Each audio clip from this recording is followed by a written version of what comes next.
Dans cette capsule, nous allons corriger l'exercice 1 des exercices Python dont le thème principal est de parcourir quelques modules de ce langage et notamment de traiter des exercices mathématiques. En l'occurrence, là, il s'agit d'utiliser la méthode, une des méthodes de simulation de Monte-Carlo, qui permet d'effectuer un calcul approché d'une intégrale, l'intégrale de AB de f de t dt, par une somme de f de xi, où les xi sont des nombres issus d'une variable aléatoire qui suit elle-même la loi uniforme sur l'intervalle AB, et je multiplie cette somme par b moins a sur n.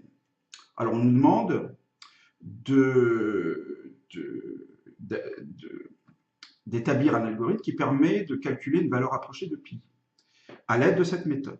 Alors on va s'y coller dans Igle. Le voilà. Alors pour ce faire, on va avoir besoin d'importer deux modules, puisque c'est le thème principal de cette feuille. Les deux modules en question sont random et math. Ensuite, je vais avoir besoin de définir deux fonctions. La première, la fonction f. La fonction f, elle est égale à, je ne la vois plus, racine de 1 moins t carré, que je peux multiplier tout de suite par 4. Comme ça sera fait. Je retourne sur Igle. Toc. Donc il s'agit, alors je la multiplierai par 4 plus tard, dans la fonction Monte-Carlo. Voilà, racine. SQRT, c'est la racine carrée récupérée dans le module math. Et maintenant, je vais écrire la fonction Monte-Carlo qui va me permettre d'effectuer la somme liée à la définition. Donc j'ai besoin de tout un tas de paramètres. J'ai besoin des bornes AB, du n, parce que je vais sommer plusieurs fois avec des n différents, et la fonction f, qui ne sera pas toujours la même. Donc je peux utiliser ce programme pour une autre fonction. Alors d'abord, on va initialiser une variable somme à 0. C'est elle qui va contenir la somme que l'on recherche. On va boucler de 1 à n. Alors, ce qui fait que je vais utiliser un range n qui, lui, va de 0 à n-1, c'est-à-dire que je boucle bien n fois. Et puis là, il faut que je génère, alors je vais utiliser le module random pour générer les xi, qui sont issus de loi uniforme. Et donc, j'utilise la méthode uniforme du module random, qui me donne un nombre au hasard entre 1 et b, mais avec une probabilité qui est liée à la loi uniforme.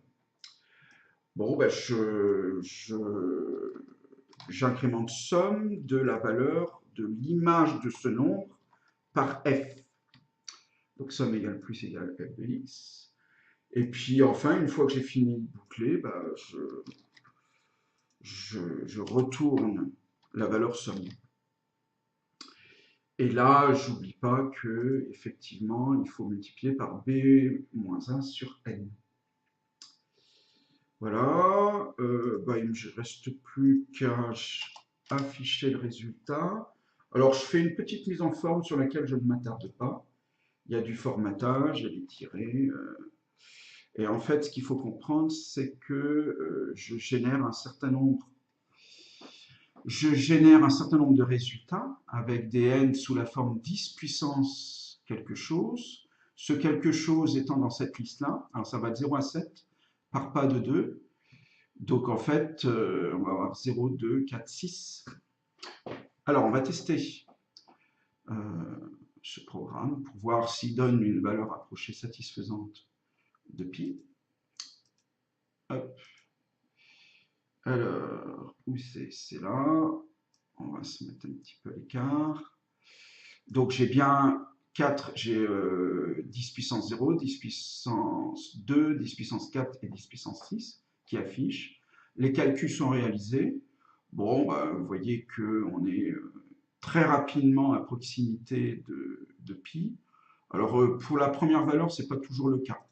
Mais là, comme il y a une génération aléatoire, on ne trouve pas forcément toujours le même résultat. On peut d'ailleurs retester. Run module. Vous voyez, là, c'est pas du tout les mêmes résultats. 3,83, ce qui est normal. Mais après, très rapidement, les résultats s'affinent et on s'approche très sensiblement de pi. Voilà, ceci achève la correction de l'exercice 1. Je vous remercie de l'avoir suivi et je vous dis à très bientôt.